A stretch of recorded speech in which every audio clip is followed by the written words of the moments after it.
Take off your jacket. Uniform. You don't belong here. 3 words. 3 words that would destroy a military career built on cruelty and arrogance. Major Thomas Keller stood in his office at Joint Base Lewis McChord, Washington, surrounded by officers who laughed at the small woman before them. She looked like nothing 5'3" freckled face, 20 years old. Just another female soldier to humiliate. He had no idea he was speaking to a Navy SEAL. What happened next would echo through military history. Before we begin, subscribe, follow this story to the end, and comment your city. Let me see how far this story travels.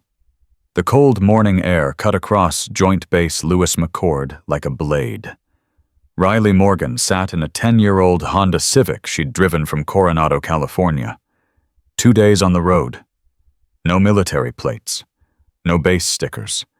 Nothing that would identify her as anything other than another face passing through Washington state.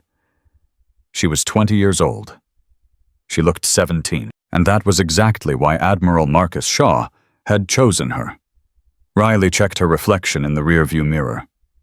No makeup, hair pulled back tight. The army fatigues she wore felt wrong against her skin. Not her service, not her branch. The name tape read simply, Morgan. No rank insignia except a single bar. No unit patch. No deployment indicators. She looked like a ghost. Good. Her phone buzzed. Text from Shaw, you're late. Building 7, second floor. Go. Riley stepped out of the car. The base sprawled before her like a small city. Tired. Worn. Functional. The kind of place that had been at war for 20 years and showed every scar. She walked toward Building 7, each step measured, controlled. 8 years of training had taught her to move like water, silent, efficient, deadly when required. But today wasn't about stealth. Today was about being visible. 3 hours earlier, Riley had met Admiral Shaw in a safe house 15 miles off base. The interior smelled like stale coffee and old carpet. Shaw sat at a folding table, decades of military service etched into the lines of his face. The cane leaning against his chair was new. The tremor in his hands was worse than she remembered. You look thin, Shaw said. You look tired, sir. Cancer will do that. He slid a manila folder across the table. No classification markings. No official seals. Major Thomas Keller, 44 years old. Commands the Advanced Combat Leadership Academy. 18 years of service. Bronze Star. 3 deployments. Riley opened the folder. A service photo stared back at her. Keller had the look of a man who'd spent his career proving something to someone who would never be impressed. Square jaw, broad shoulders, eyes that held too much certainty. On paper, Shaw continued, he's exactly what the Army wants in a training commander. And off paper, 3 formal complaints in 14 months, all from female personnel, harassment, hostile work environment, gender-based discrimination. Shaw's jaw tightened. All 3 complaints were filed properly. All 3 were buried. Riley flipped through the documentation. The complaints were detailed, specific, the kind of specificity that came from people who'd been keeping records because they knew nobody would believe them otherwise. Why buried? Keller has friends, division level, people who think the military is getting too soft, too politically correct. They see complaints like these as noise. Shaw leaned forward. They're wrong, and I'm going to prove it. What do you need from me? I need proof, not allegations, not he said, she said. I need documented, witnessed, undeniable proof that Thomas Keller creates a toxic command environment. Shaw's eyes held hers. And I need him caught in the act. Riley understood. You want me to go undercover. I want you to apply to his program as a transfer candidate. Clean file. Sealed records. No visible rank indicators. Just another applicant he thinks he can dismiss. Shaw paused. Show me how he treats someone he believes is vulnerable. Then show him who you really are. The math was simple. Keller would see a young woman. Small. Quiet. Easy prey. He would reveal his true colors because he wouldn't imagine she could fight back. He had no idea what she was. One more thing, Shaw said. Keller failed SEAL selection twice when he was 25. Washed out both times. Spent 19 years bitter about it. A thin smile crossed Shaw's face. You're what he couldn't become. I want to see how he reacts. Riley closed the folder. When do I start? You're already late. Building 7 smelled like floor wax and old coffee.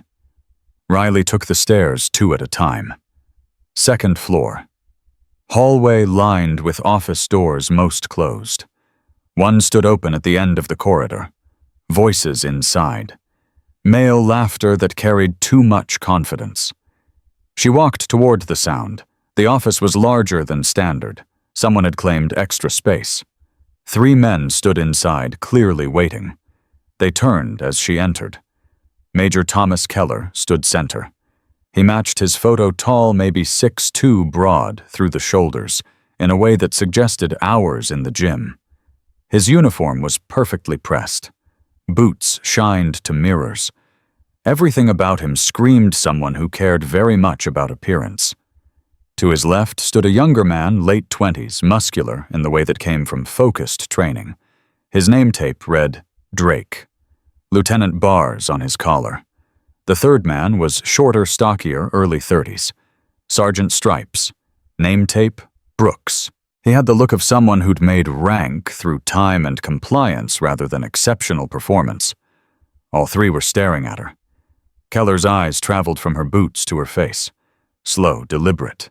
The kind of scan designed to make someone feel small. You're the applicant. Disbelief dripped from every word. Riley stopped 3 paces inside the door. Feet shoulder width. Hands behind her back. The position was automatic after years of standing through countless briefings. Yes, sir? Keller exchanged glances with Drake and Brooks. Something passed between them.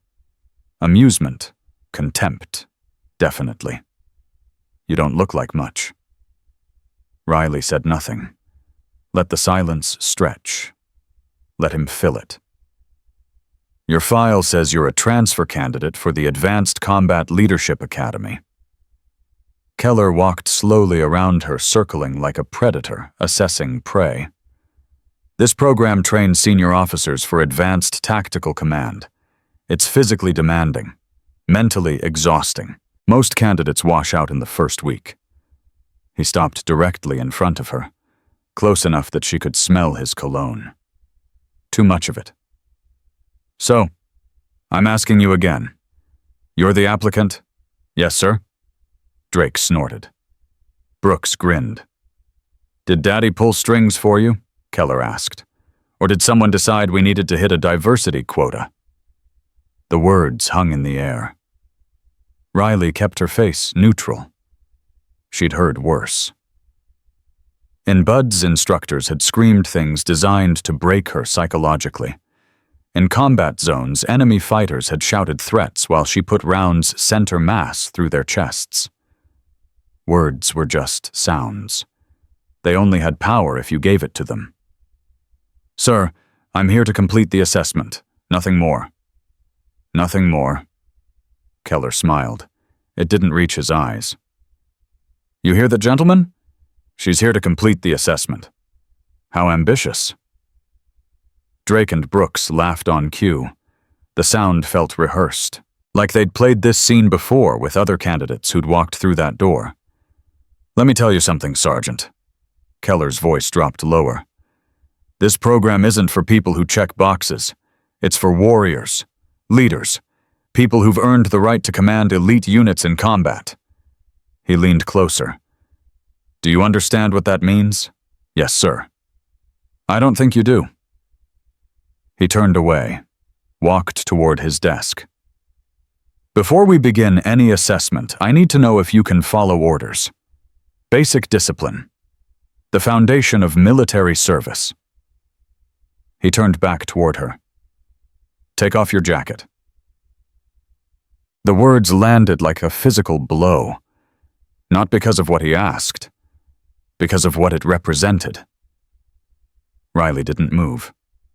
Sir, I said take off your jacket. Keller's voice carried more edge now. You want to be in this program, you don't get to wear that uniform until you prove you're worth it. So take it off. Now. The room went quiet. Drake and Brooks watched. Other officers who'd been lingering in the hallway had stopped moving. Riley could feel eyes on her back. This was the moment. The test within the test. Comply and submit to humiliation. Refuse and give him an excuse to dismiss her application. Is that standard protocol, sir? Keller's jaw tightened. It is now. I give the orders here, Sergeant. You follow them. That's how the military works. Or did they not teach you that wherever you came from? Riley let the silence hold. 3 seconds. 4. 5. Let the tension build.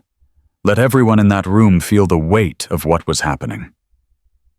Then she smiled. Not a friendly smile. Not a warm smile. The smile that crossed her face was cold and sharp and dangerous. The smile of someone who knew something everyone else in the room didn't. Sir, she said quietly, you just told a Navy SEAL to strip. The words hit like a flashbang in a closed room. Every man froze. Riley reached for her jacket. Slowly, with the deliberate precision of someone who'd spent years learning to move with perfect control. She unbuttoned it. 1 button. 2. 3. 4. She shrugged the jacket off her shoulders. Underneath, her tan t-shirt clung to her frame. Athletic. Muscular, in the way that came from functional training rather than aesthetics. And on her left shoulder, visible through the thin fabric, unmistakable even from across the room, the tattoo. Eagle perched above an anchor. Trident spear crossed with a pistol. The symbol of naval special warfare. The mark that separated SEALs from every other warrior in the American military. Below it in clean black ink Team 5. Below that service dates spanning 3 years. Drake's mouth opened. Nothing came out. Brooks took a half step backward. Keller had gone completely still. The color drained from his face like water from a broken vessel. Riley held her jacket in her left hand.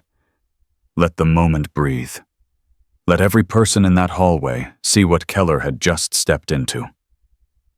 You want to test if I can follow orders? Her voice remained quiet.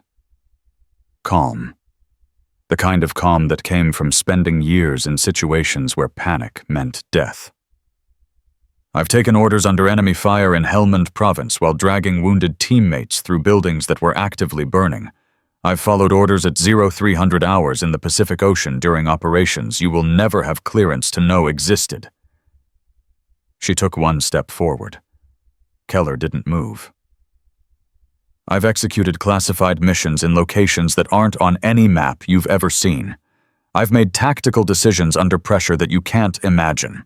I've done things in service of this country that will never be discussed outside of rooms you'll never be allowed to enter. Another step. She was close now, close enough to see the sweat forming on Keller's upper lip. So if you want to continue this performance, Major, I suggest you choose your next words very carefully, because right now you have exactly 2 options. Riley's eyes never left his face. You can conduct a legitimate assessment according to proper military protocol, or you can explain to Admiral Marcus Shaw why you ordered a decorated naval special warfare operator with 3 years of combat service to undress in front of your officers. The silence that followed was absolute. Someone in the hallway coughed. The sound seemed impossibly loud. Keller's mouth worked. No sound came out at first. Then, barely audible, You're a SEAL. Riley's voice stayed level. Team 5, 3 years of service, 2 combat deployments to Afghanistan and Syria, multiple classified operations I'm not authorized to discuss, current active duty status with Naval Special Warfare Command. She held up the jacket. Anything else you'd like me to remove, sir? Nobody spoke. Riley put the jacket back on, buttoned it with the same deliberate precision she'd used to remove it, adjusted the collar, smoothed the fabric. Now, she looked directly at Keller. If this assessment is legitimate, I'd like to begin. If it's not, I have a very detailed report to file with Admiral Shaw, the Inspector General's office, and quite possibly the media about what happens when senior officers abuse their authority to sexually harass female personnel. The words hung in the air like smoke. Keller found his voice. It came out strangled. The assessment is legitimate. Good. Riley's tone didn't change. Then I suggest we proceed according to standard protocol, unless there are other uniform items you'd like to discuss first. Keller shook his head. The movement was jerky, uncontrolled. The confident predator from 3 minutes ago had vanished completely. Drake, his voice cracked. He cleared his throat, tried again. Lieutenant Drake, escort Sergeant Morgan to the assessment staging area. Full protocol. Standard procedures. Drake hadn't moved since Riley revealed her tattoo. His face showed something strange, not just shock, but recognition, like he was seeing something he'd seen before but couldn't quite place. Sir. Yes, sir. Riley turned to leave. Stopped at the door, looked back over her shoulder. One more thing, Major. Keller's eyes met hers. Fear lived in them now. Real fear. You failed SEAL selection twice. I know because Admiral Shaw told me this morning. She paused. The difference between us isn't that I'm special. The difference is that when I got knocked down, I got back up. Every single time, until there was nothing left that could knock me down. She held his gaze for 3 more seconds. You quit. I didn't. That's the only difference that matters. Then she walked out. Drake led her down the hallway in silence. His footsteps were uneven, distracted. Riley could feel him processing what had just happened. Halfway to the stairs, he spoke. He stopped. Started again. I've never seen anyone talk to Major Keller like that. Nobody talks to him like that. Maybe somebody should have started sooner. Drake said nothing for a long moment. Then quietly, maybe. They descended the stairs, crossed a courtyard toward a separate building marked Assessment Center. Sergeant Morgan. Drake's voice had changed. Softer now, almost hesitant. Can I ask you something? You can ask. Helmand Province, 3 years ago. Were you part of Operation Crimson Shield? Riley's step didn't falter, but something shifted inside her. That operation was classified. Deeply classified. The kind of classified where people who talked about it disappeared into administrative nightmares that lasted decades. I can't confirm or deny participation in any specific operation, Lieutenant. Right, of course. Drake nodded quickly. It's just... I was there. Helmand. My convoy got hit by an IED. I took shrapnel in my shoulder and leg. Couldn't move. Taliban was closing in. He stopped walking. Riley turned to face him. Then someone came through the smoke, Drake continued. His voice had gone distant, lost in memory. Female operator, face covered, no name tape. She grabbed me by my vest and dragged me 50 meters through active fire to the medevac zone. His eyes met hers, I tried to thank her. She was already gone. The courtyard felt very quiet. Classified operation, Riley said softly. No names. Mission protocol. Drake stared at her, recognition dawning slowly across his face. That was you? It wasn't a question. Riley didn't confirm, didn't deny, just held his gaze with steady eyes that had seen things he would never fully understand. The assessment staging area, Lieutenant. We're burning daylight. Drake nodded slowly. Something had shifted in how he looked at her. The dismissiveness was gone. In its place was something that might have been respect. Might have been shame. Probably both. This way, Sergeant. They walked the rest of the way in silence. The staging area was a converted warehouse filled with obstacle course components, weight stations, and tactical training equipment. A dozen soldiers milled around, waiting for the day's assessments to begin. Among them, Riley spotted 3 women. They moved differently than the men, faster eyes down. The body language of people trying not to be noticed. She'd seen it before. Bosnia, Iraq, Afghanistan. Anywhere women served in proximity to men who resented their presence. One of the women caught Riley's eye. Young, maybe 24. Sharp features. Intelligent eyes that were trying very hard to look at nothing in particular. Her name tape read, Chen. Lieutenant Sophia Chen. Riley had memorized her file before leaving California. Intelligence specialist. 8 months at Lewis McCord. The only female officer still documenting Keller's misconduct. The only one who hadn't resigned or requested transfer. The bravest one. Chen looked up. Their eyes met for half a second. Something passed between them. Recognition of a shared experience, maybe. The acknowledgement that they were fighting the same fight. Then Chen looked away. Professional mask firmly in place. Drake handed Riley a clipboard with assessment forms. Standard protocol from here. Physical assessment first obstacle course, then marksmanship. Tactical scenarios this afternoon. Night exercise at 1900. Understood. Sergeant. Drake lowered his voice. Glanced around to make sure no one was listening. About what happened in Major Keller's office. I didn't know. I mean, I knew how he treated women, but You never stopped it. The words weren't accusatory, just factual. Drake's face flushed. No, I didn't. Why not?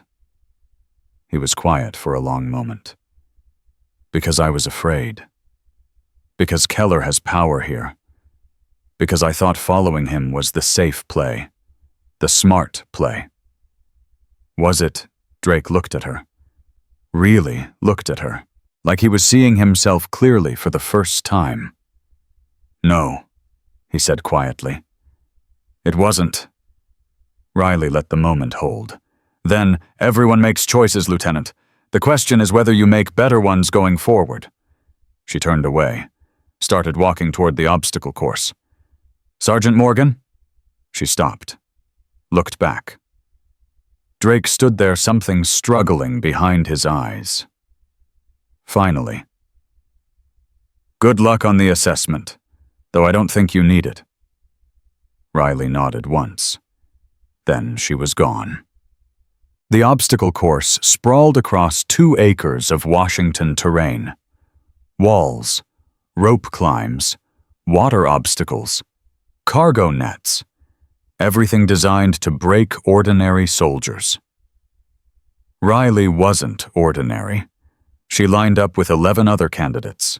10 men, 1 woman besides herself, a sergeant named Martinez, who looked like she'd rather be anywhere else. Master Sergeant Elena Vasquez, the range master, stood before them. Weathered face, gray at the temples, carried herself with the confidence of someone who'd seen everything military life could throw at her. Standard assessment protocol, Vasquez announced. Complete the course. Best times advance. We're looking for efficiency, not heroics. Questions. Silence. Good. First candidate step forward. One by one, soldiers attacked the course. Times ranged from 12 minutes to 18. Most finished exhausted, gasping, bent over with hands on knees. Riley watched, analyzed, noted where others lost time, where the obstacles created bottlenecks, where efficiency could be gained through technique rather than brute strength. Morgan, you're up. She stepped to the start line. Deep breath. Go. She moved. Not like the others had moved, struggling, fighting, forcing their way through. Riley flowed. Each obstacle was a problem to be solved with minimum energy expenditure. Walls became launching points. Ropes became extensions of her arms. Water obstacles were navigated with precision rather than power. The other candidates stopped what they were doing. Watched. Even Vasquez's expression shifted, from professional neutrality to something approaching awe. Riley hit the finish line, checked her watch. 12 minutes, 47 seconds. The fastest time in the Academy's history. She wasn't even breathing hard. Vasquez approached. Her voice was low enough that others couldn't hear. Ma'am, that was the most impressive run I've seen in 25 years. And I've seen a lot of runs. Training and repetition mostly. Vasquez shook her head. That wasn't training, ma'am. That was something else. She glanced around, lowered her voice further. Also, Major Keller sent word an hour ago. Told me to make sure your assessment had complications. Riley's expression didn't change. What kind of complications? The kind that make candidates fail.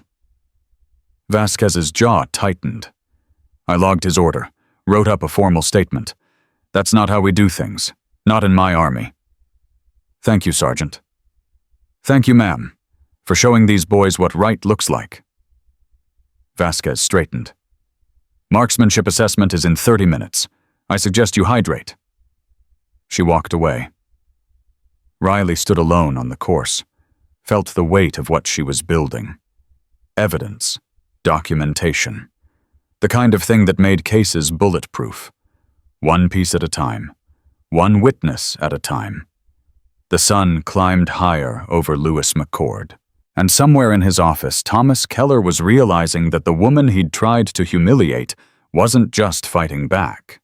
She was taking everything from him. And she was just getting started.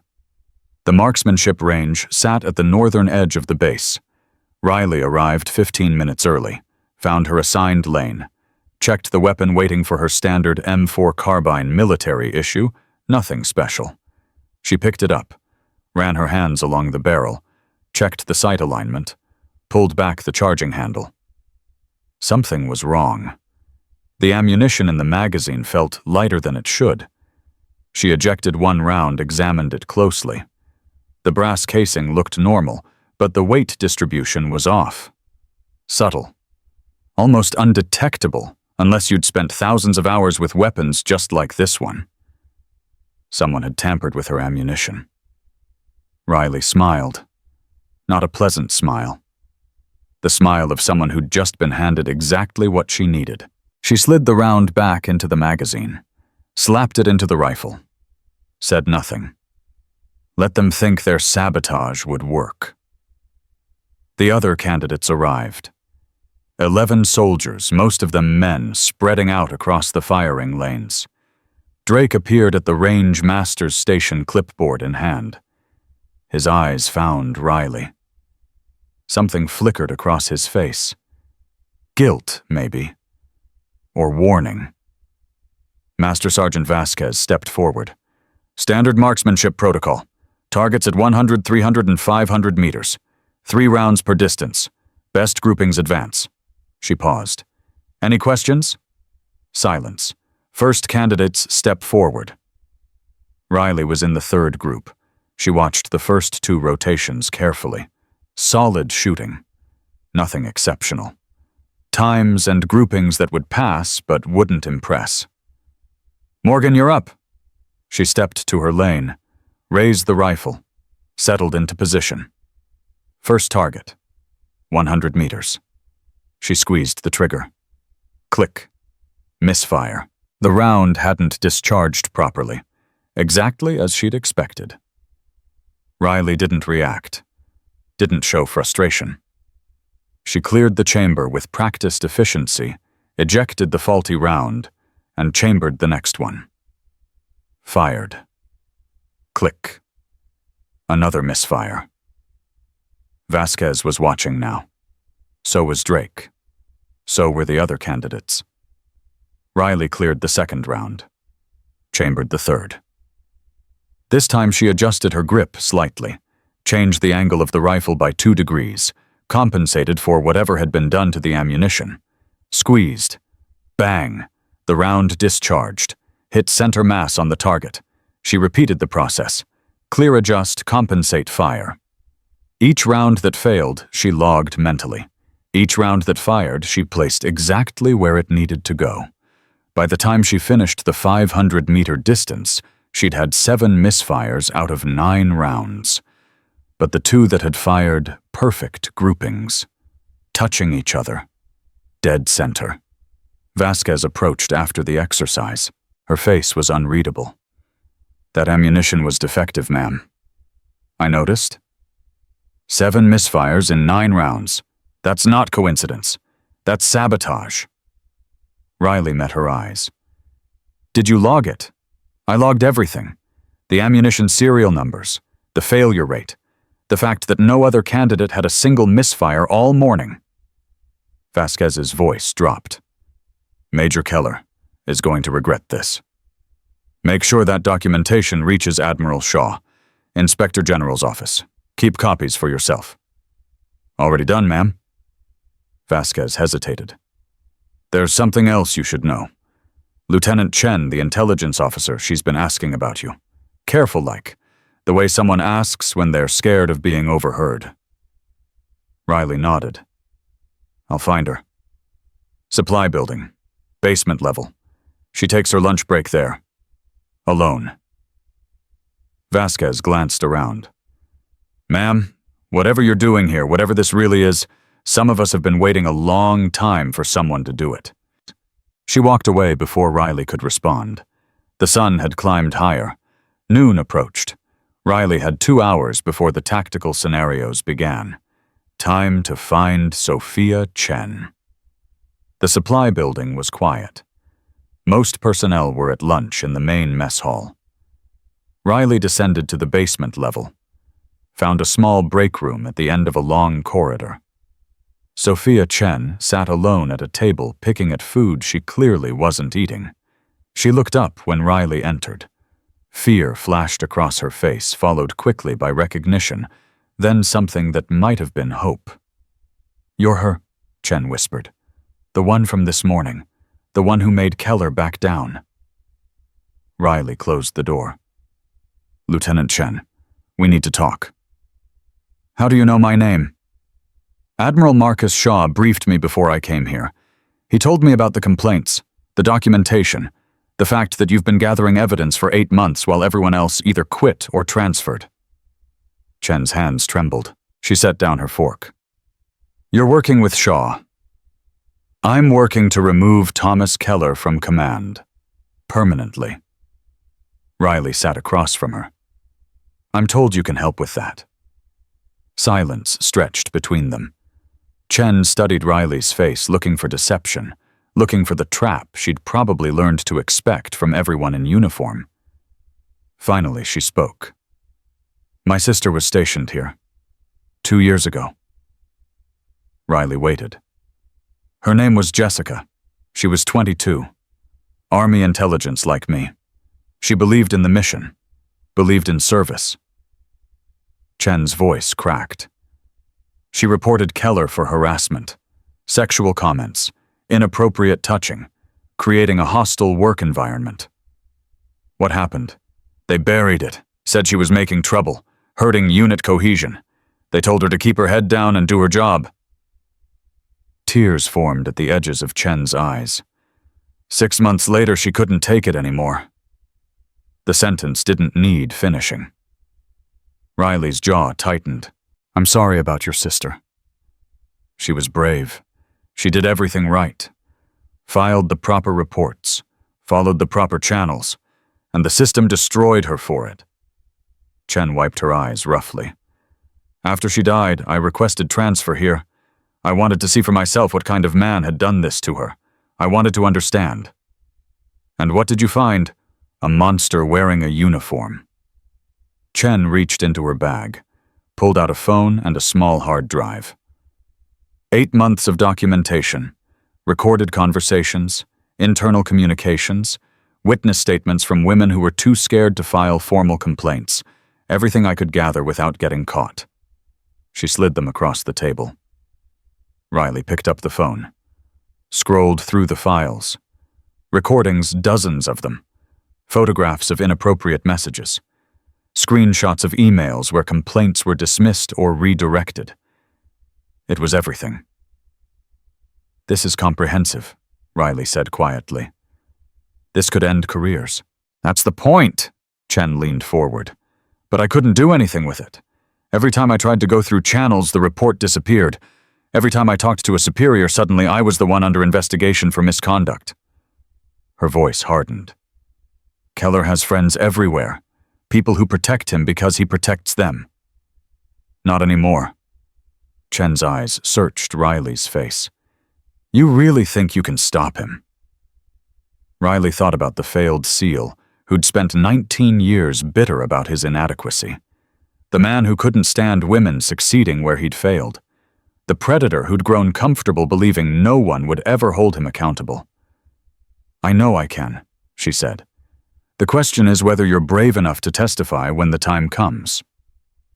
"I am." No hesitation.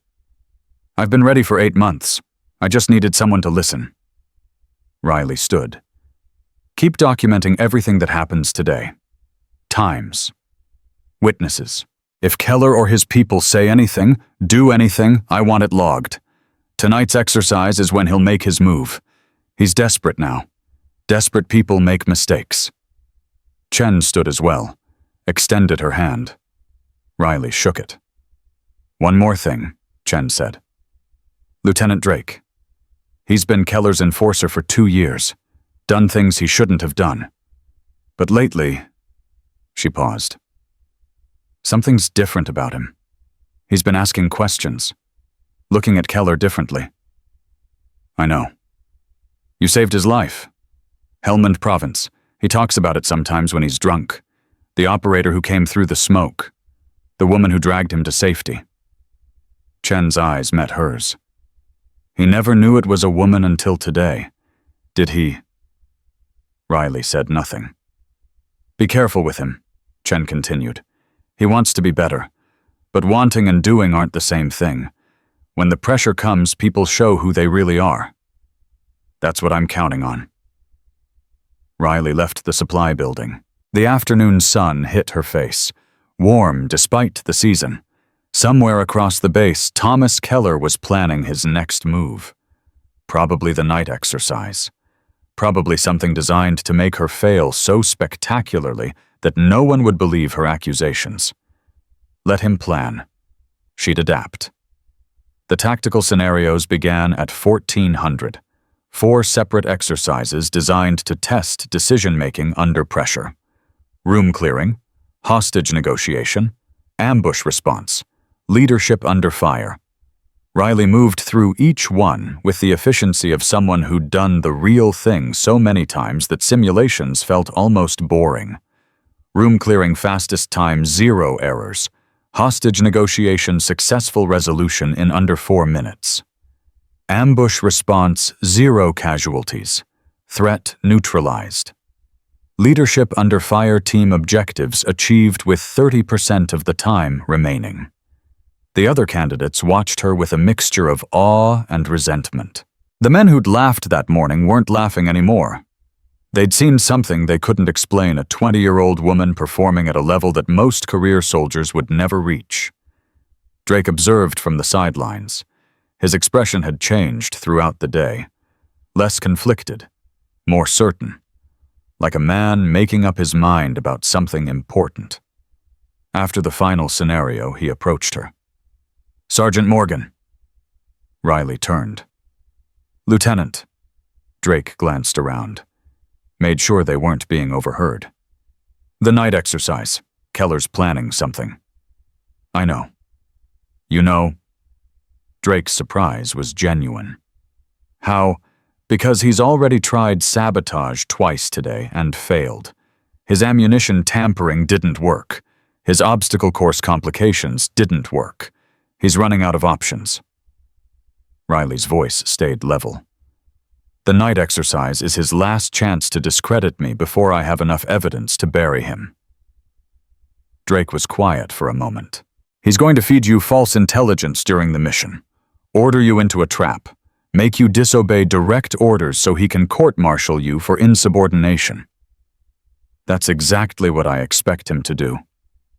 Then why are you still going through with it? Riley met his eyes. Because I need him to do it. I need him to give the order. I need witnesses who hear him issue commands designed to compromise the mission. And then I need to succeed anyway, so there's no question that the failure would have been manufactured. Drake stared at her. You're using yourself as bait. I'm using his arrogance against him. He thinks I'm just another victim. He doesn't understand that I've been building a case against him since the moment I walked through his office door. What do you need from me? The question hung in the air. This was the moment. The choice that would define who Marcus Drake really was. Riley studied his face, saw the conflict there, the fear, the shame, but also something else, the desperate hope of a man who wanted to redeem himself for years of wrong choices. Tonight, during the exercise, you're going to have to decide.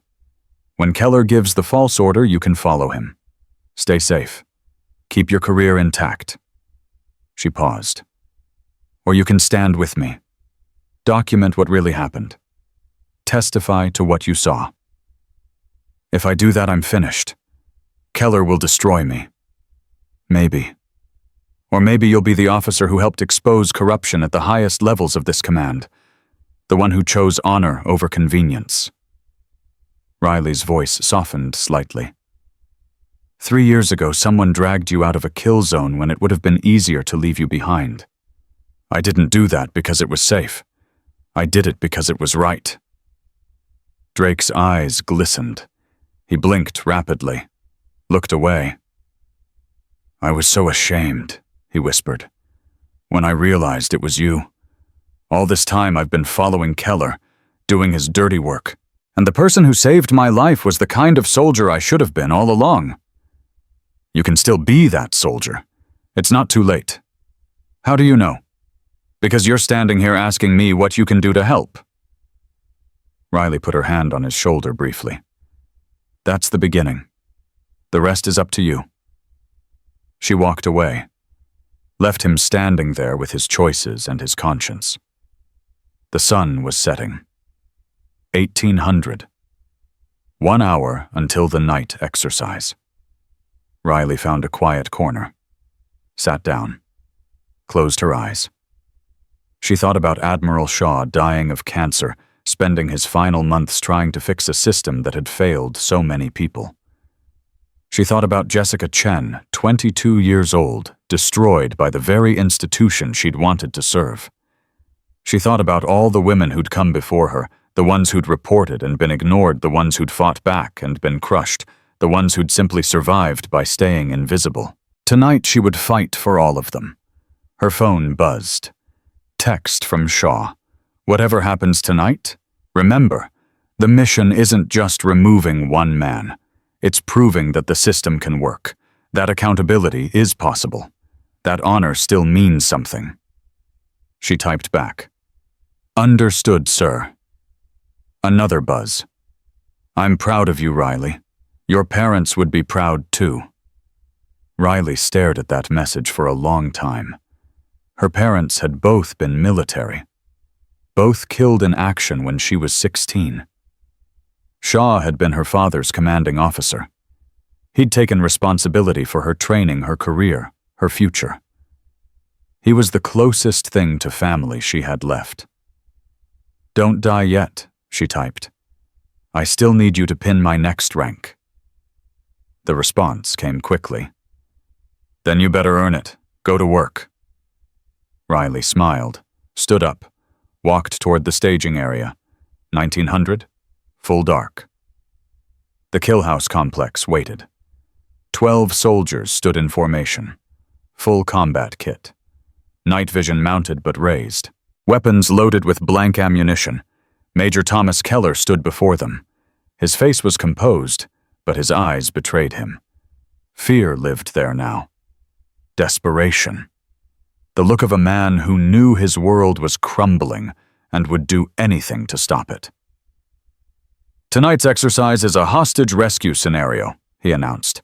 6 casualties inside the structure. Unknown number of enemy combatants. 15-minute time limit. He looked directly at Riley. Sergeant Morgan, your team leader. The words were calm, professional. But underneath them, Riley heard what he was really saying. I'm giving you just enough rope to hang yourself. Understood, sir. Radio frequency is 34.5. I'll be in the observation tower providing tactical updates.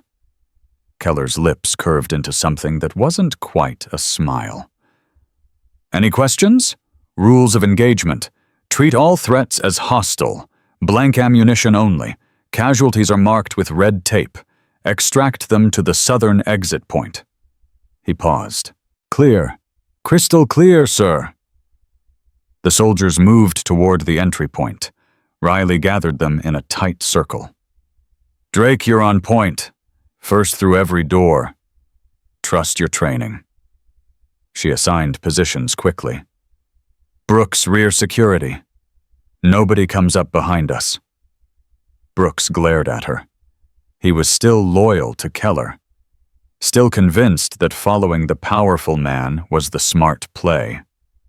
Standard stack formation, Riley continued. Maintain interval, communicate constantly. We clear every corner, every closet, every shadow. Questions. Silence. Good. Let's move. The team approached the southern entry point. Riley took position second in the stack directly behind Drake. She could feel his tension. Adrenaline and fear. And something else, the nervous energy of a man who'd made his choice and was waiting to see if he had the courage to follow through. She keyed her radio. Actual, this is ground team. Beginning entry now. Keller's voice crackled back cold and professional. Copy, ground team. Proceed with caution. Drake kicked the door. It swung inward. Smoke poured out. Strobe lights flashed. The chaos was immediate and intentional. Move, Riley commanded. They flowed through the door. Into the unknown. Into whatever trap Keller had prepared. And Riley smiled in the darkness. Because she was ready for all of it. The smoke was thick enough to taste. Riley moved through it like she'd moved through 100 burning buildings before controlled, deliberate, every sense heightened to maximum alert. Drake pushed forward on point. His movements were crisp, professional. Whatever doubts he carried, they weren't showing in his technique. Left door, he called out. 2 contacts. 2 role players stepped into the corridor. Drake engaged. Double tap each. Both dropped, indicating hits. Clear left. Riley advanced behind him. Push forward. Keep momentum. The team flowed through the structure like water, room by room, corner by corner. The training was automatic. Thousands of repetitions burned into muscle memory until thought became unnecessary. First casualty located. Red tape on the arm. Riley grabbed the soldier playing the role. Casualty secured. Brooks, bring him to the extraction point. Brooks hesitated. Just a fraction of a second. His eyes met hers with something that looked like defiance. Now, Sergeant. He moved. Reluctantly. But he moved. 4 minutes in. 1 casualty extracted. 5 remaining. Riley's radio crackled. Keller's voice came through calm and professional. Ground team be advised. We're tracking movement in Sector 2. Possible hostile reinforcement. Proceed with caution. Copy actual. She didn't believe a word of it, but she filed the information away. Let him build his trap. Let him think she was walking into it blind. Second floor, Drake called. Stairwell clear. The team ascended. The strobes were worse up here, disorienting. The smoke thicker. Visibility dropped to maybe 8 feet. This was where lesser teams fell apart, where panic crept in, where discipline collapsed under sensory overload. Riley felt nothing but focus. Contact right. One of the soldiers behind her. Martinez, the female sergeant who'd looked so uncomfortable that morning, engaged a role player emerging from a doorway. Clean shots. Target down. Good hit, Martinez. Keep moving. They cleared the second floor systematically. Found 2 more casualties. Extracted them. 8 minutes in.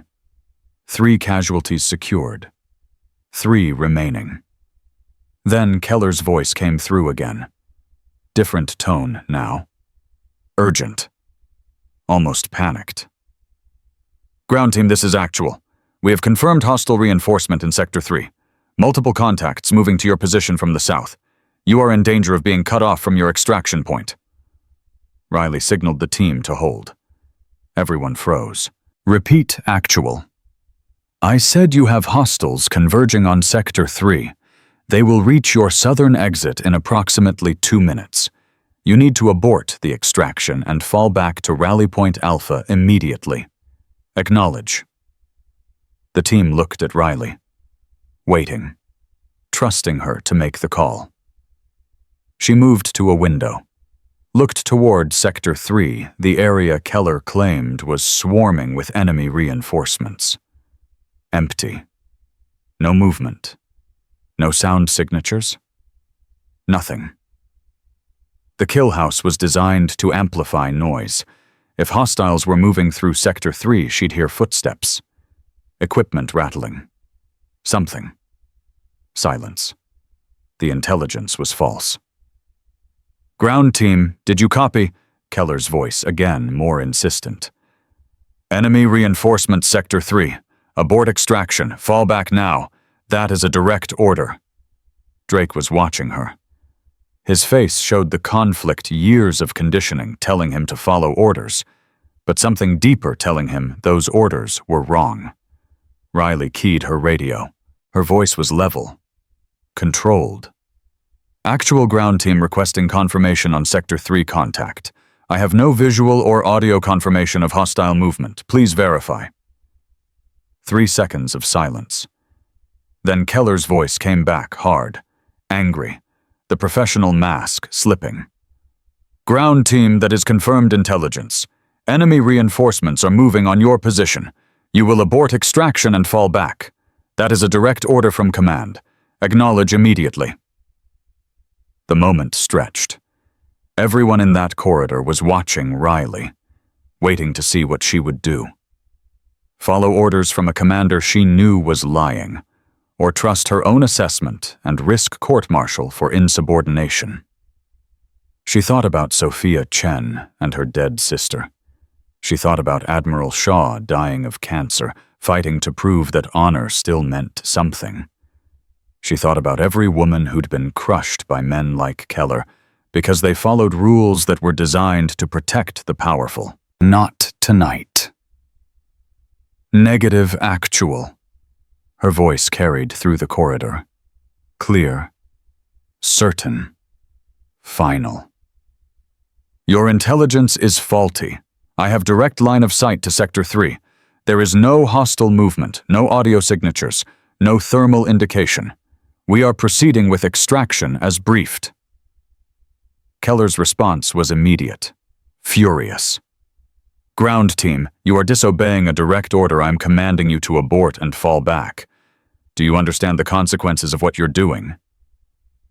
Riley looked at her team, Drake, Martinez, Brooks, the others. "Yes, sir," she said quietly. "I understand perfectly." She switched off her radio. Complete silence. Then she turned to face them.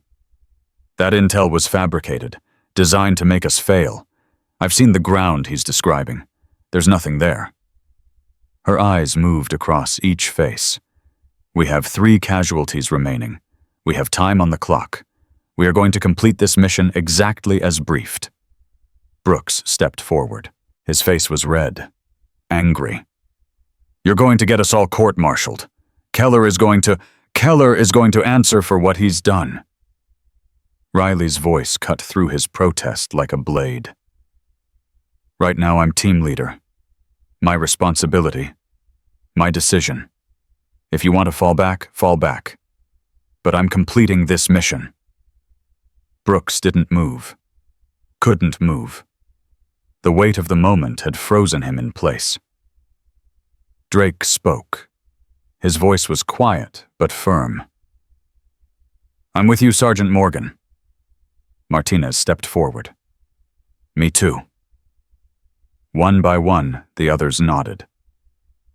Even Brooks, after a long moment of internal struggle, gave a curt nod. "Then let's finish this. Drake, you're still on point. Move." They pushed forward, through the corridor, into the last section of the structure. The smoke was beginning to thin, the strobes less frequent. "Contact left." Drake engaged 2 more role players, both down.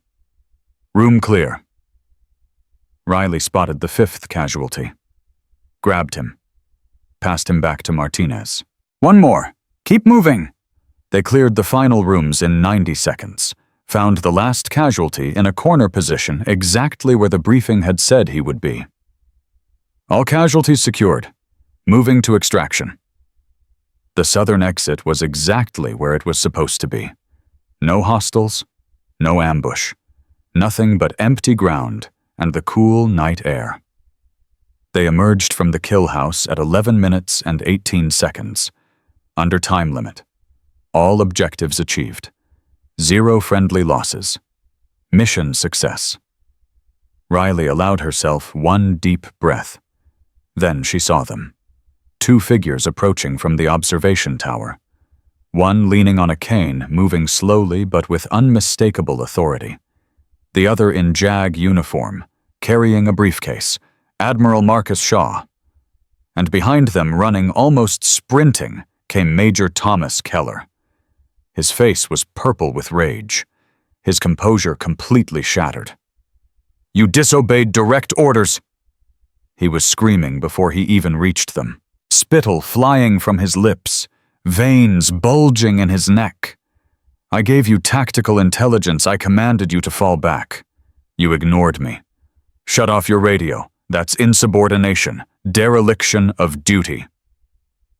He stopped 3 feet from Riley, close enough that she could see the madness in his eyes, the desperation of a man watching everything he'd built crumble around him. "I'm going to have you court-martialed for this. I'm going to destroy your career. You'll never serve in uniform again." Riley stood at attention, face neutral, voice calm. "Sir, the intelligence you provided was inaccurate. I made a tactical decision based on direct observation. I don't care about your observations. I gave you an order, you disobeyed it." "Thomas." Admiral Shaw's voice cut through Keller's tirade like a knife through fog. Quiet, controlled, absolutely authoritative. Keller spun around, saw Shaw for the first time. The color drained from his face. "Admiral, what are you doing here?" Shaw stepped forward. The cane took more weight than it should, but his eyes were sharp, clear. The eyes of a man who had spent decades commanding warriors and had 0 patience for those who betrayed that honor. "Major Thomas Keller, under the authority of the Inspector General's office, you are being placed under immediate investigation." The JAG officer opened his briefcase, removed a folder, handed it to Keller. The charges include conduct unbecoming an officer, abuse of authority, sexual harassment, obstruction of military justice, and conspiracy to falsify assessment results. Keller's hands shook as he took the folder. He didn't open it. Couldn't open it. His eyes stayed fixed on Shaw's face, searching for some sign that this wasn't real, that there was still a way out. This is a setup, he stammered. She planned this. She came here because I sent her. Shaw's voice carried no emotion, just facts. I sent her because 3 women filed formal complaints against you in the last 14 months. All 3 were buried by officers who valued convenience over justice. He took another step forward. Keller took one back. I sent her because Lieutenant Jessica Chen killed herself 6 months after you destroyed her career for reporting your misconduct. Her sister has been documenting your behavior ever since. 8 months of recordings, internal communications, witness statements. Shaw's cane tapped against the ground. Punctuation. I sent her because you spent 19 years bitter about failing SEAL selection. 19 years taking out that failure on anyone you perceived as weaker. 19 years proving that you were never worthy of the uniform you wear. Keller's mouth opened, closed, opened again. I have friends, division level. They'll never let you. Your friends are currently being questioned by the Inspector General's office. Shaw's thin smile held no warmth. It's remarkable how quickly loyalty evaporates when people realize the ship is sinking. The JAG officer stepped forward. Sir, you'll need to surrender your sidearm and accompany these officers to administrative holding. 2 MPs had appeared. Riley hadn't noticed them approach. They flanked Keller on either side. This isn't over, Keller hissed. He was looking at Riley now, hatred burning in his eyes. You think you've won? You have no idea what you've started. Riley met his gaze, held it. I know exactly what I've started, sir. Justice. Something you should have faced a long time ago. The MPs took his arms. Keller struggled for a moment, instinct maybe, or the last desperate thrashing of a man who'd never been held accountable for anything. Then the fight went out of him. They led him away. His boots scraped against the ground. His head hung. The confident predator from that morning had vanished completely. Shaw watched him go. Something flickered across his weathered face. Satisfaction, maybe? Or just the quiet acknowledgement that justice had finally been served. Then he turned to Riley. You disobeyed a direct order from a superior officer. Yes, sir. You turned off your radio during an active operation. Yes, sir. You completed the mission anyway. Under time. All objectives achieved. 0 casualties. Yes, sir. Shaw's eyes crinkled. The closest thing to a smile Riley had seen from him in months. That's my girl. He put a hand on her shoulder. Squeezed briefly. The gesture said more than words ever could.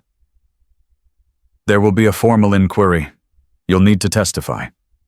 Everything you documented, everything Lieutenant Chen gathered, everything Sergeant Vasquez logged, it all goes into the record. I understand, sir. This isn't just about Keller anymore. Shaw's voice dropped. More serious now. What happened here tonight is going to send ripples through the entire command structure. People are going to be angry. People are going to push back.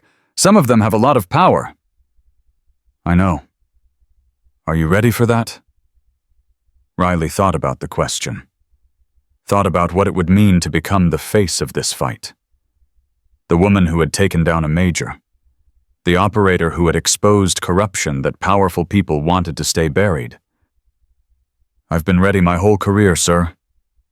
Shaw nodded. I know you have. He turned to leave, then stopped. One more thing. Lieutenant Drake.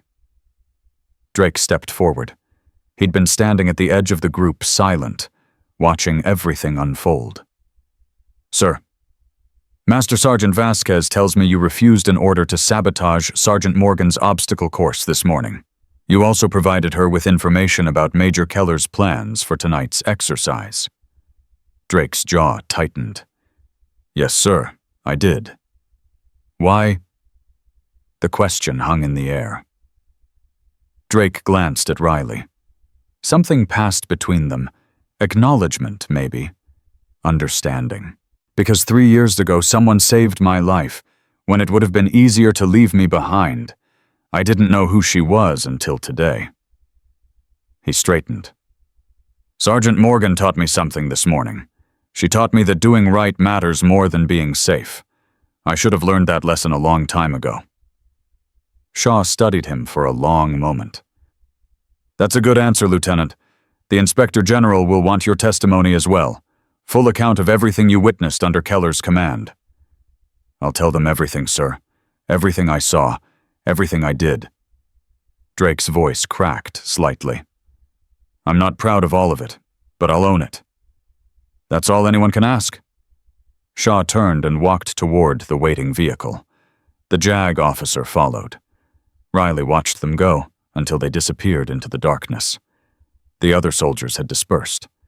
Back to barracks. Back to processing what they'd just witnessed. The night exercise that had ended with a major being led away in custody. Only Drake remained.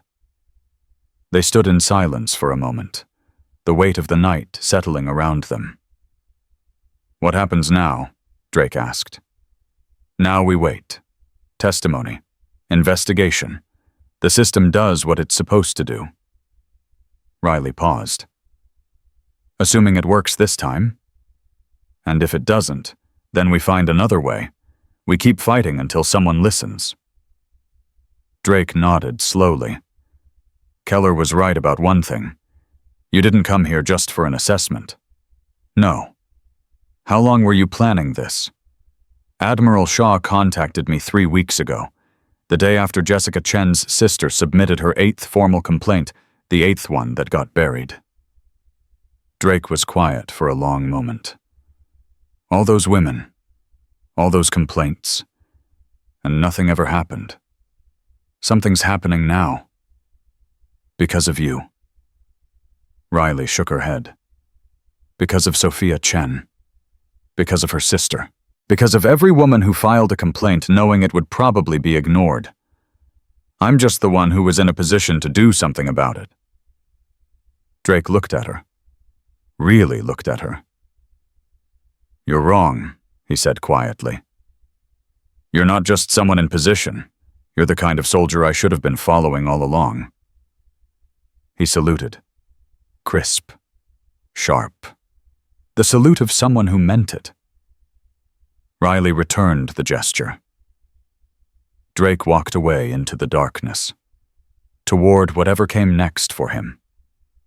Testimony. Investigation. The long process of rebuilding a career on foundations of honesty instead of convenience. Riley stood alone. The night was quiet now. The chaos of the exercise, the confrontation, the arrest, all of it faded into stillness. She touched her shoulder, felt the trident tattoo through the fabric of her uniform. Justice had been served tonight. One man removed from command. One corrupt officer finally facing consequences for years of abuse. But Shaw was right. This wasn't over. It was just beginning. And somewhere in the darkness, Riley knew that the people who had protected Keller for so long were already planning their response. She'd be ready. She'd been ready her whole life. The next 72 hours moved like a hurricane. Riley spent the first day in a windowless room at the Inspector General's office. 3 investigators. 14 hours of questions. Every detail of her time at Lewis McCord documented, recorded, cross-referenced. She told them everything. The moment Keller ordered her to remove her jacket, the sabotaged ammunition, the false intelligence during the night exercise. Every word, every look, every calculated humiliation designed to break her down. The lead investigator was a colonel named Patricia Webb. Gray hair, sharp eyes, the look of someone who'd spent decades separating truth from lies. "Sergeant Morgan, you're asking us to believe that a decorated major with 18 years of service deliberately sabotaged a training assessment and issued false tactical intelligence to force you into insubordination. I'm not asking you to believe anything, ma'am. I'm telling you what happened. Master Sergeant Vasquez logged the ammunition tampering. Lieutenant Chen has 8 months of recordings. Lieutenant Drake witnessed the false intelligence order." Lieutenant Drake was Major Keller's executive officer. He followed Keller's orders for 2 years. "Yes, ma'am, and he's prepared to testify about every one of those orders." Colonel Webb studied her for a long moment. Riley didn't blink, didn't look away. She'd stared down enemy combatants in Helmand Province. A skeptical investigator was nothing. "Do you understand what happens if this case proceeds?" Webb asked finally.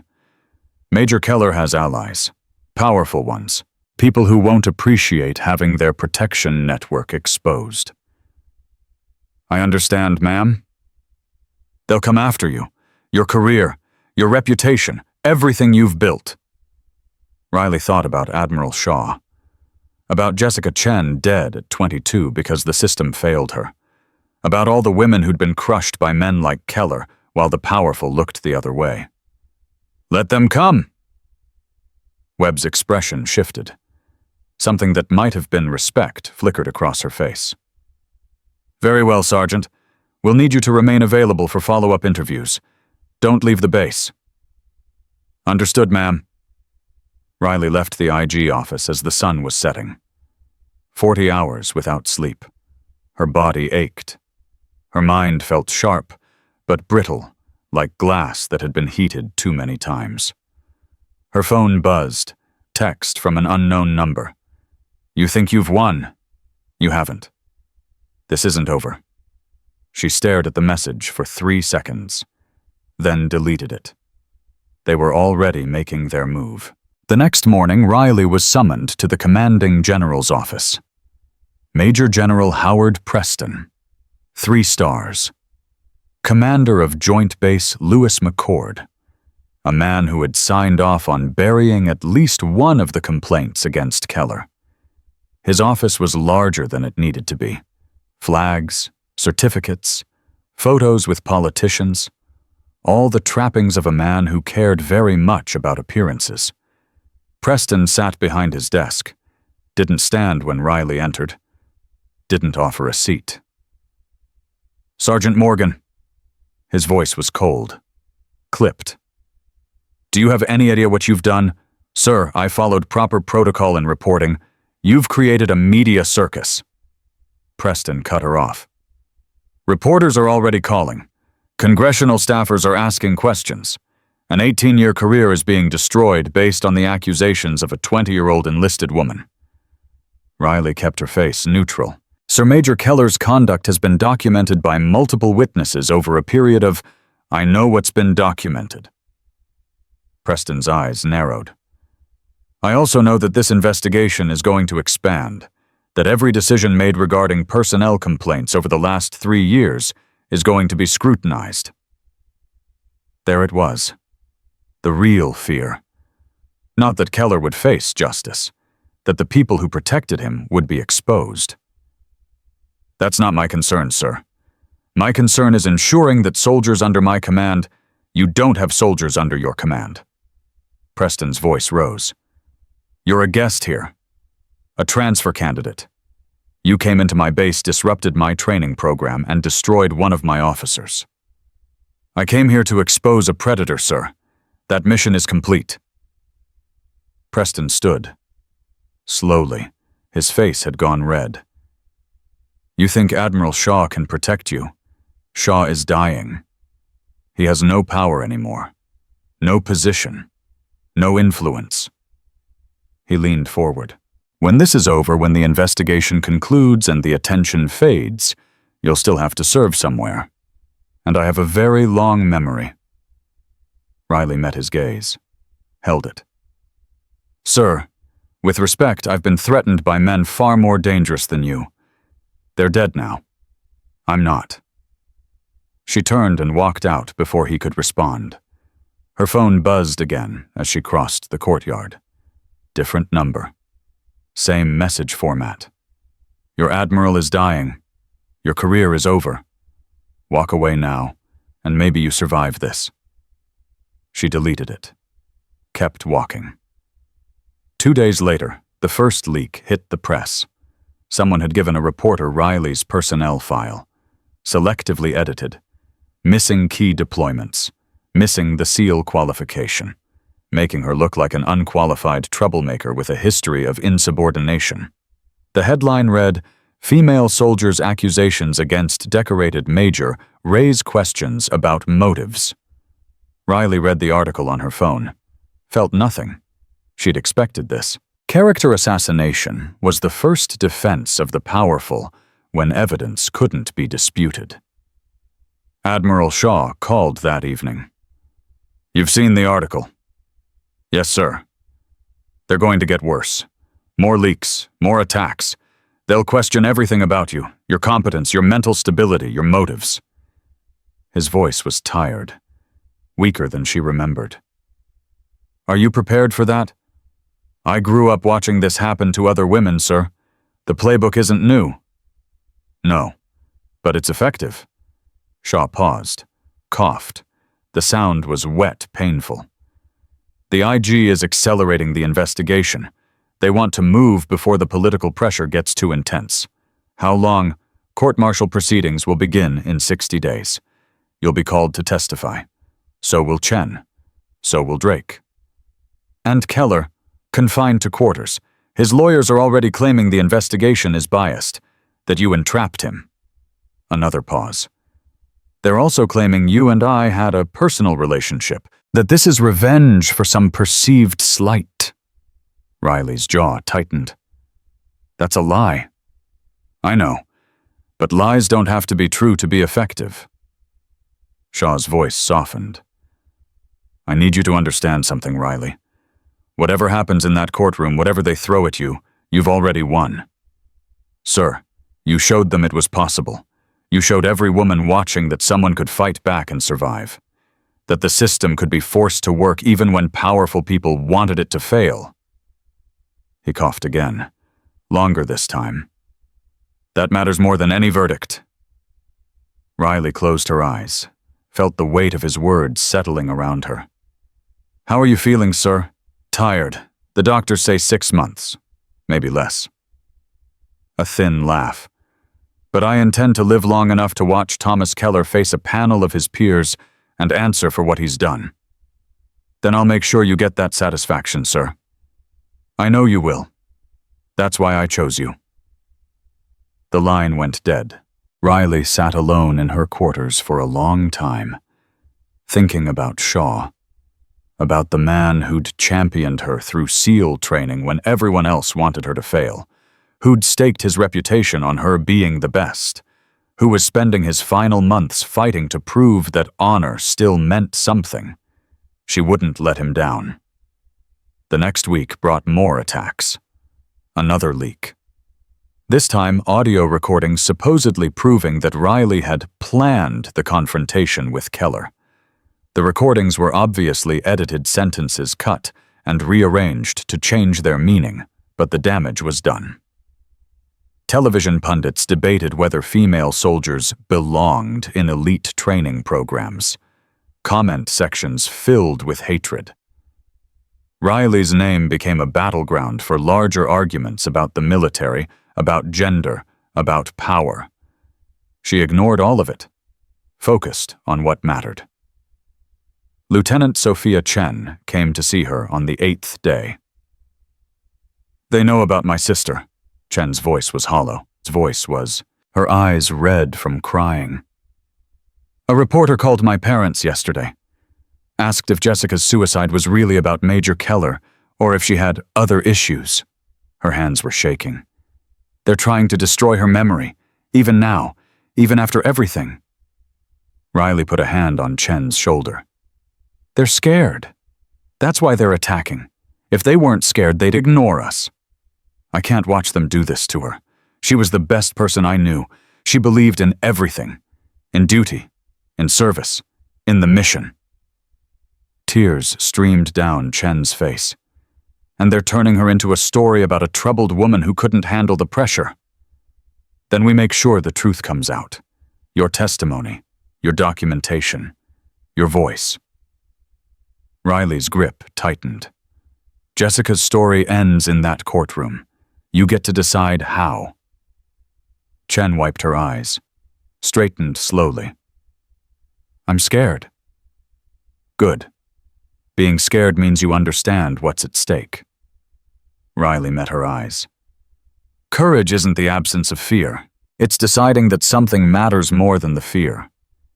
What if they destroy my career too? Then we build new careers. Better ones. Ones where we don't have to pretend that people like Keller don't exist. Chen was quiet for a long moment. Then she nodded. Okay. Okay, I'll testify. I'll tell them everything. About Jessica. About Keller. About all of it. Her voice steadied. They don't get to define my sister's story, I do. Riley smiled. The first real smile in days. There's the officer I knew was in there somewhere. Drake came to her the next evening. He looked different. Thinner. The easy confidence from before was gone, completely replaced by something rawer, more honest. They offered me a deal. Riley looked up from the reports she'd been reviewing. What kind of deal? If I testify that Major Keller's orders were legitimate, that you misinterpreted the tactical intelligence and disobeyed a lawful command, they'll make this all go away. And he sat down heavily. No investigation into my actions. No mark on my record. Full pension when I retire. Who offered? General Preston's aide. Very unofficial conversation. Very deniable. Riley studied his face. What did you say? I told him I needed to think about it. Drake's jaw tightened. Then I came here to tell you I'm not going to do it. Why? Because it's wrong. He looked at her. 3 years ago, you dragged me out of a kill zone. You didn't know if I was worth saving. You just knew it was the right thing to do. His voice cracked. I've spent 2 years following Thomas Keller, doing things I knew were wrong because it was easier than standing up. I'm done being that person. They'll destroy your career. Maybe. Drake shrugged. But I'll be able to look at myself in the mirror. I'll be able to tell my daughter when she's old enough that her father chose right over easy. He paused. That's worth more than a pension. Riley stood, extended her hand. Drake took it. Welcome to the right side, Lieutenant. Better late than never, Sergeant. The court-martial began 62 days after Keller's arrest. Riley entered the courtroom in her dress uniform. Ribbons aligned precisely. Posture perfect. Every inch the decorated special warfare operator she'd spent 3 years becoming. The gallery was packed. Military personnel, press, observers from Congress. Admiral Shaw sat in the front row, leaning on his cane, looking frailer than Riley had ever seen him, but refusing to be anywhere else. Thomas Keller sat at the defense table. He'd lost weight. His eyes were hollow.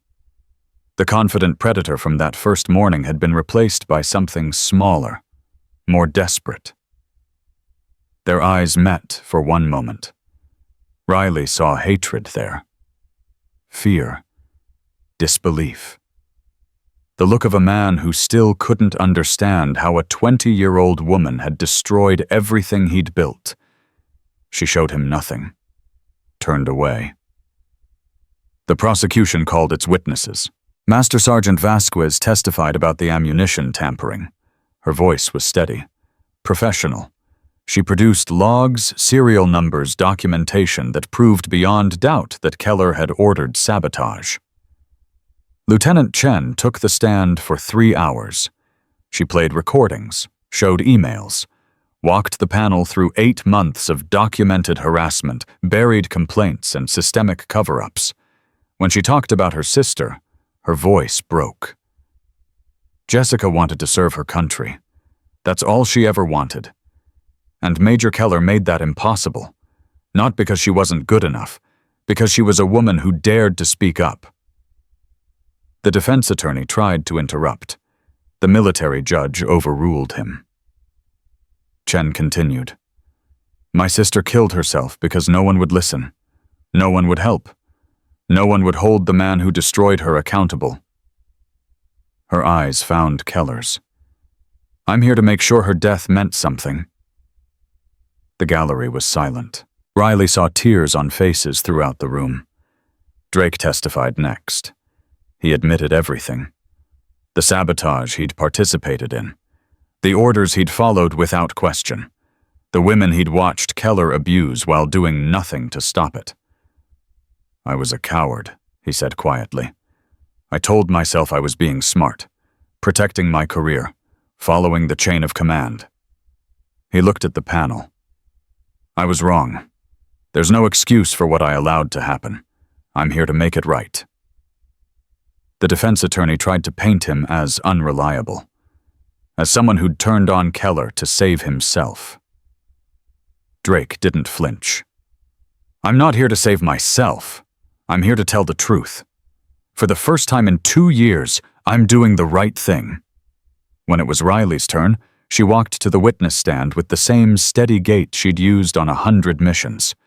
Sat down, looked at the panel. The prosecutor began. Sergeant Morgan, please describe for the panel what happened when you first entered Major Keller's office. Riley told them everything. The order to remove her jacket. The contempt in Keller's voice.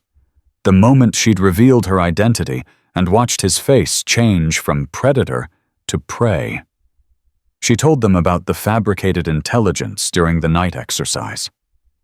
About the choice she'd made to trust her own assessment over orders she knew were designed to make her fail. The defense attorney tried to break her. Isn't it true that you came to Lewis McCord specifically to target Major Keller? I came to document Major Keller's conduct. That's not the same as targeting. You were working with Admiral Shaw to entrap my client. I was working to expose a pattern of harassment that multiple women had reported through proper channels. All of those reports were buried. You deliberately provoked Major Keller, set up the confrontation. Major Keller ordered me to remove my uniform in front of his officers. I didn't provoke that. I responded to it. And your response was to humiliate a decorated officer. My response was to reveal that the person he thought was vulnerable was actually more qualified than he'd ever been. Riley's voice didn't waver. That's not humiliation. That's truth. The defense attorney tried 3 more angles of attack. Each one failed. Riley answered every question with the same calm precision she'd used during the night exercise. The same unshakable focus that had carried her through SEAL training, through combat deployments, through everything the military had thrown at her. When she stepped down from the stand, Admiral Shaw caught her eye. He nodded once. Pride. Satisfaction. The acknowledgement that she'd done exactly what he'd trained her to do. The panel deliberated for 6 hours. When they returned, the gallery fell silent. Riley sat between Chen and Drake, felt their tension like electricity in the air. The presiding officer read the verdict. On the charge of conduct unbecoming, an officer guilty. Chen grabbed Riley's hand, squeezed. On the charge of abuse of authority, guilty. Drake let out a breath he'd been holding. On the charge of sexual harassment, guilty. On the charge of obstruction of military justice, guilty. On the charge of conspiracy to falsify assessment results, guilty. Keller sat frozen at the defense table. His face was gray, his hands trembled. The presiding officer continued. Major Thomas Keller, you are hereby reduced in rank to O1. You will be discharged from the United States Army under other than honorable conditions. You forfeit all pension benefits. You are barred from military service for life. The gavel came down. It was over. Chen was crying. Drake had his head in his hands. Throughout the gallery, people were standing, embracing, releasing tension that had built over months of fighting. Riley sat still, felt the weight of the moment. One man removed from command. One corrupt officer finally facing consequences. One small victory in a war that would never truly end. But it mattered. It all mattered. Admiral Shaw made his way through the crowd, stopped in front of her. "You did it," he said quietly. "We did it, sir." Shaw shook his head. "No, I gave you the opportunity. You took it and did something remarkable with it." His hand rested on her shoulder. "Your father would have been proud.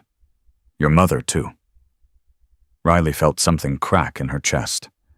Not breaking, just making room for emotions she'd been holding back for weeks, months, years. "Thank you, sir.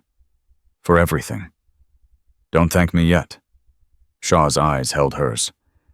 "This is just the beginning. Keller is gone, but the system that protected him is still there.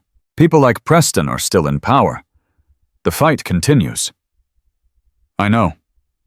Are you ready for that?" Riley looked around the courtroom, at Chen finally allowing herself to grieve openly for her sister, at Drake finding peace with the choice he'd made, at all the faces watching, hoping, believing that maybe things could be different. "I've been ready my whole life, sir." Shaw smiled, the first real smile she'd seen from him in months. "I know you have." 3 months passed like water through open hands. Riley stood in front of a mirror at Naval Special Warfare Center, Coronado, California. The face looking back at her was the same 20 years old, freckled small, but something had shifted behind her eyes. Something harder, more certain. The new rank insignia on her collar still felt unfamiliar. Petty Officer First Class. The promotion had come through 6 weeks after the court-martial. Admiral Shaw had pinned it on himself, his hands trembling, but his grip still firm. "You earned this," he'd said. "Every piece of it." That was the last time she'd seen him standing. Now Riley straightened her uniform, checked the alignment of her ribbons, took one deep breath. She had 30 SEAL candidates waiting for her on the training mat. Phase 3. Combat training. The final crucible before Trident qualification. Time to shape the next generation. The training facility hummed with tension when she entered. 30 bodies stood at attention, ages ranging from 22 to 31. 5 women among them, the highest number in SEAL history. And standing at the back, thinner and harder than she remembered, was Lieutenant Marcus Drake. Their eyes met for a moment. He nodded once. She returned the gesture. He'd made it through Hell Week, made it through dive phase, made it through land warfare. 3 weeks from graduation. The swagger was completely gone now, replaced by something quieter, more dangerous, more real. "Today we're covering close quarters combat," Riley announced. Her voice carried across the mat without effort. Years of commanding and chaos had taught her how to be heard. "The scenarios you'll face in the field don't look like movies. They're chaotic, confusing. You'll have split seconds to make decisions that determine whether you and your teammates survive." She gestured to Drake. "Lieutenant Drake, front and center." He moved forward, came to attention. "At ease. We're going to demonstrate proper technique for confined space engagement. You'll act as the opponent." "Yes, ma'am." They faced each other on the mat. The class formed a circle around them. The key to close quarters combat isn't strength, Riley said. It's leverage, timing, understanding how bodies move and where they're vulnerable. Watch. Drake attacked as instructed. Riley moved like water redirected. His force took him down in 3 seconds, held him in a control position that made escape impossible. See how I used his momentum against him? He committed to the attack. I just guided where that commitment went. She released him. Again. They ran the drill 10 times. Each iteration, Riley pointed out different details: hand placement, foot position, weight distribution, the small technical adjustments that separated competent from exceptional. After the 10th iteration, she held Drake in an arm lock. "What's the biggest lesson you've learned in Buds, Lieutenant?" His voice came strained from the uncomfortable position. "That strength without discipline is just violence, ma'am. Real power comes from control." "Good answer." She released him, helped him up. The class continued for 2 more hours.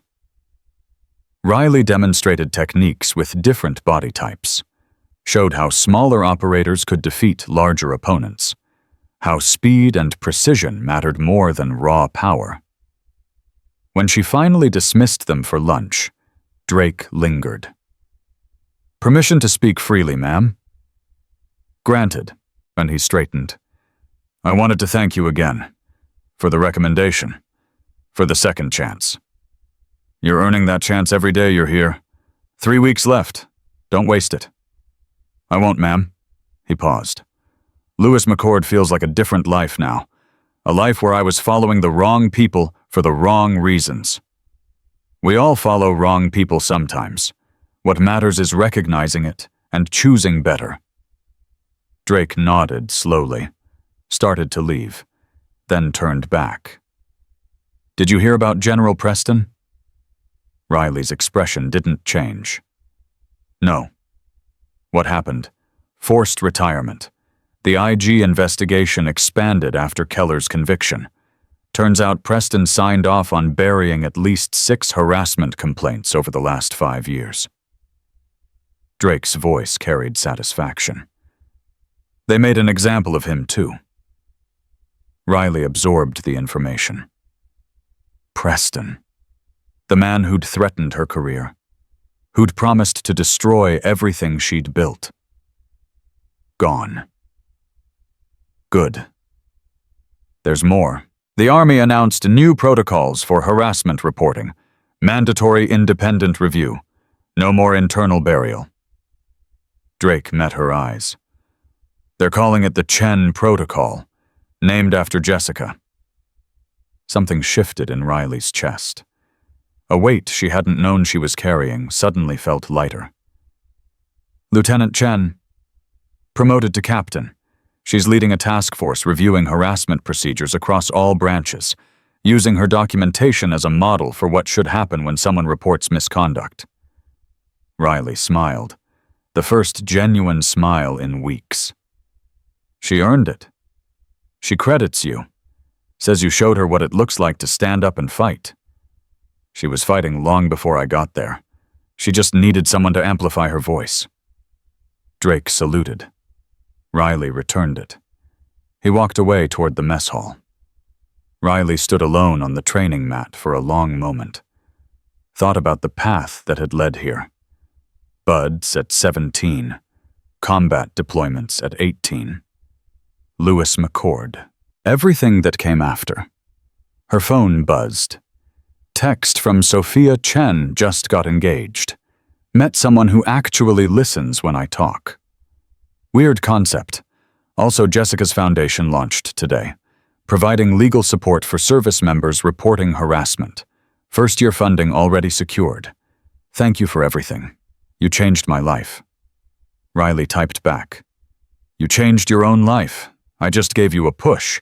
Congratulations on the engagement. Stay strong." She started walking toward her office. Paperwork waited. Training schedules. Personnel evaluations. The administrative burden of leadership. Her phone buzzed again. Different number. The one she'd been dreading. Admiral Shaw's personal aide. Ma'am, Admiral Shaw has been moved to hospice care. He's asking for you. How soon can you get here? Riley's step faltered. Just for a moment. Then she was moving. Running. The hospice facility was 20 minutes from Coronado. Riley made it in 12. Shaw's room was small. Quiet. The machines hummed softly, measuring what remained of a life spent in service. He looked smaller than she remembered. Thinner. The cancer had taken everything except his eyes. Those were still sharp. Still commanding. Riley. His voice was barely a whisper. You came.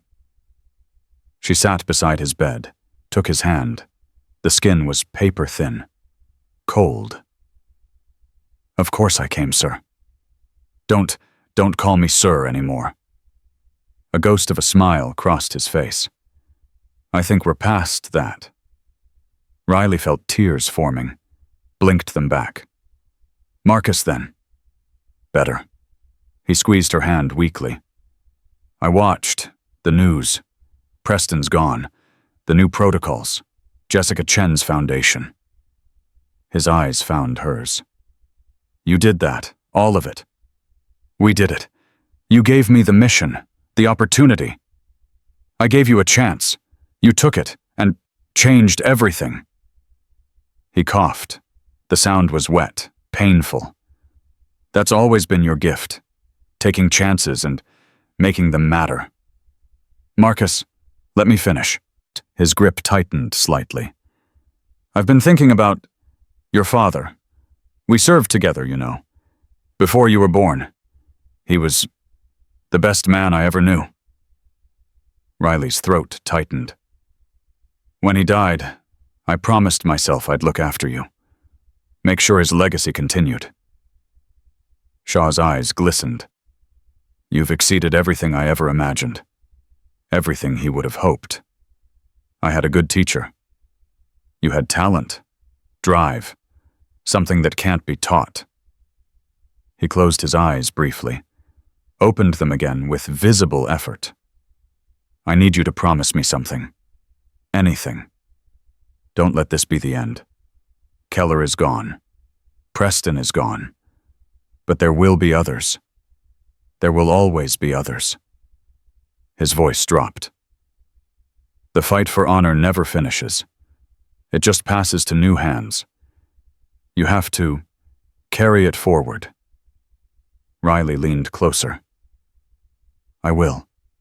I promise. Train them right. The ones who come after.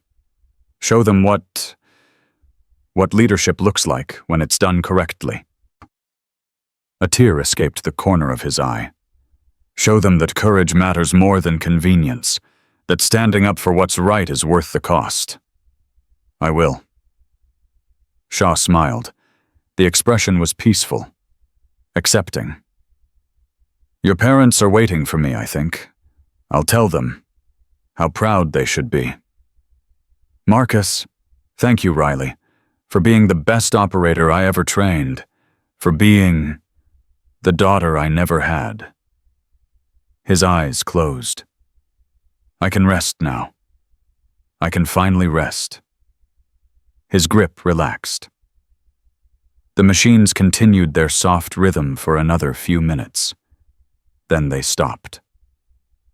Riley sat beside him for a long time, held his hand even after it went cold. Let the tears come. Let herself grieve for the man who had believed in her when no one else would. The man who had demanded she be better than everyone else, and then watched her prove it. The man who had shaped everything she'd become. When she finally stood, the sun was setting outside the window, orange and red spreading across the California sky. She touched his forehead gently. Rest well, Marcus. I'll carry it forward. I promise. 2 weeks later, they buried him with full military honors. Riley stood at the graveside in her dress uniform, ribbons aligned. Posture perfect. Beside her stood Sophia Chen, Captain Chen. Now, and Marcus Drake, freshly graduated trident, finally pinned to his chest. The honor guard fired their volleys. The flag was folded, presented to Shaw's sister, his only surviving family. When the ceremony ended, Riley walked to the grave alone, placed her hand on the fresh earth. "I completed my first training rotation yesterday," she said quietly. 30 candidates. Pushed them harder than they thought possible. 5 washed out. The rest are stronger for it. She paused. "There's a woman in the class, Petty Officer Amanda Torres, 19 years old, determined as hell. Reminds me of myself." The wind picked up, carried the smell of the ocean. "I'm going to make sure she has every chance to succeed. The same chances you gave me." Riley straightened. The same demands, the same expectations, and when she earns her trident, she'll carry forward the same lessons. Competence over arrogance, discipline over cruelty, honor over convenience. She touched the earth one final time. "The legacy continues, Marcus. I promise." 6 months later, Riley stood at the edge of the obstacle course watching a new class struggle through their first week. 28 candidates. 6 women, another record. Amanda Torres had graduated 2 months ago. Top of her class. Already assigned to SEAL Team 3. Already making a name for herself as an operator who never quit, never complained, never accepted anything less than excellence. Riley's phone buzzed. Email from the Pentagon. Petty Officer, First Class Riley Morgan. You have been selected for the Navy Cross for actions during classified operations in Syria. Additionally, you have been nominated for promotion to Chief Petty Officer pending review. Your service record speaks for itself. Congratulations. She stared at the message. Read it twice. Navy Cross. The second highest valor award in the Navy. For operations that would never be discussed publicly. For sacrifices that would never be acknowledged. Chief Petty Officer at 21. The youngest in SEAL history. She thought about what Shaw would say. Probably something about not letting it go to her head. Probably a reminder that rank was just a tool, that what mattered was what you did with the authority it provided. She typed a response. Thank you for the notification. I accept the responsibilities that come with both honors. Nothing more. She pocketed the phone, walked toward the obstacle course. One of the first week candidates had fallen from the rope climb. A young woman, maybe 19. Face twisted with exhaustion and frustration. She lay in the sand, breathing hard. Riley approached. The candidate tried to scramble to her feet, could barely stand. What's your name? Seaman Apprentice. Michelle Young, ma'am. How long have you been here, Young? 4 days, ma'am. Hell Week starts in 3 days. You ready? Young's face showed fear and determination in equal measure. The same combination Riley had seen in the mirror 8 years ago. The same combination that separated those who succeeded from those who quit. I don't know, ma'am. I just know I'm not quitting. Riley studied her, saw the fire underneath the exhaustion, the refusal to accept defeat. Good answer. Because Hell Week isn't about being ready. It's about refusing to quit when everything in your body screams to stop. She paused. Can you do that? Yes, ma'am. We'll see.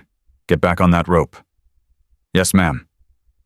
Young ran back to the obstacle, started climbing again, fell twice more, got up twice more, kept climbing until she reached the top.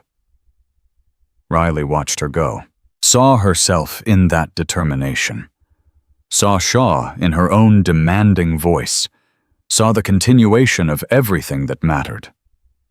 The cycle continued. One generation training the next. each slightly better than the last, each carrying forward the lessons of those who'd fought to make the path exist. That evening, Riley returned to her quarters, sat at her desk, opened her laptop. An email waited from Sophia Chen. Subject line, Year 1 Report. Riley Jessica's Foundation has provided legal support to 147 service members this year. 43 harassment cases successfully prosecuted. 12 officers removed from command. New reporting protocols adopted by all branches. My sister would be proud. I'm proud. Thank you for making this possible. Thank you for showing us that the fight was worth fighting. Sophia Riley typed back, "The fight is always worth fighting. Keep going. The next 147 are counting on you." She closed the laptop, sat in the darkness for a moment, thought about Thomas Keller, dishonorably discharged, pension, gone reputation, destroyed. Thought about General Preston, forced into retirement, legacy in ruins. Thought about Marcus Shaw, buried with honors, finally at peace. Thought about all the women who would serve after her, the ones who would face challenges, discrimination, doubt, but who would also have examples to follow. Proof that success was possible. Evidence that the system could be forced to work. That was the real victory. Not destroying careers, not winning court-martials. The real victory was showing everyone watching that honor still mattered, that courage still counted, that standing up for what was right still meant something. Riley walked outside. The California night was clear, stars scattered across the sky like possibilities. Somewhere in the darkness, new candidates were sleeping, resting before another day of suffering, another day of proving themselves, another day closer to earning what they wanted most. Tomorrow she would push them, demand excellence, accept nothing less than their absolute best. And when they succeeded, when they earned their tridents, they would carry forward the same lessons she'd learned from Shaw, the same lessons she would teach until there was no one left to teach. Competence over arrogance, discipline over cruelty, honor over convenience. Always. Riley touched the trident tattoo on her shoulder, felt the weight of everything it represented. Every day of training, every night of missions, every moment where she'd had to be twice as good to be considered half as worthy. She'd earned it all, and now she would make sure the next generation earned theirs the same way. The story didn't end with triumph. It ended with continuation. The quiet knowledge that the fight for honor never finished. It just passed to new hands, new warriors carrying forward the same principles into whatever battles lay ahead. Riley Morgan was ready. She had always been ready. And she would make sure they were ready too. Because that's what warriors did. They endured. They adapted. They overcame. And they made certain the next generation could do the same.